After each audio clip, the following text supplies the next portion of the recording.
अजितदादांच्या जाण्यामुळे महाराष्ट्र निशब्द झाला आहे. वैयक्तिकदृष्ट्या काहीतरी सुचावं ह्याला सुद्धा खूप वेळ जातोय, काही सुचत नाही. पण आज सुनीतराव यांची भेट घेतली आणि काय बोलावं काही कळत नव्हतं खरं तर. त्यानंतर मोठे साहेबांची पण भेट घेतली. मला असं वाटतंय की महाराष्ट्राच्या भल्यासाठी दोन्ही राष्ट्रवादी एकत्र याव्यात. आणि खरं तर अशी चर्चा झाली होती, बोलणं झालं होतं ह्या निवडणुकीच्या वेळेला, प्रचाराच्या वेळेला, की आता एकत्रच येणार आहे.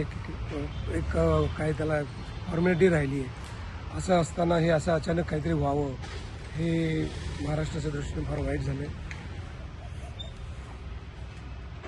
दादांचा जो उमदा डिसिजन घेण्याचा जो स्वभाव होता तो स्वभाव यावा परत महाराष्ट्राच्या भल्यासाठी. आणि त्या दृष्टीने त्या अर्थानं त्यांचं स्वप्न पूर्ण व्हावं आणि ताकद वाढायची असेल तर दोन्ही राष्ट्रवादींनी एकत्र यावं. या निमित्तानं मला असं सांगावं असं वाटतंय. बाकी होणाऱ्या दुःखाबद्दल तर आपण बोलू शकत नाही, सध्या कोणीच काय करू शकत नाही. पण उपलब्ध परिस्थितीत जर आपल्याला पुढे जायचं असेल तर हा एक मार्ग दिसतोय. एबीपी माझा, उघडा डोळे बघा नीट.